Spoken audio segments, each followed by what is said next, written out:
Polished diamond છો, આકાર વગરના હીરા છો તમે. તમને આકાર આપવાનું કામ કોણ કરે છે? આપણા ગુરુજનો.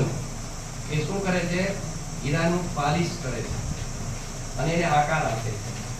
કોને શું બનવું એ તમે પોતે નક્કી કરી શકો છો, પણ એને બનાવવા માટેની મહેનત એ આ ગુરુજનોની છે. તો આપણા જે શિક્ષક મિત્રો આપણને કંઈક આપણી કારકિર્દી બનાવવા માટે જે માર્ગદર્શન કરી રહ્યા છે એને માટે એક જોરદાર તાળી.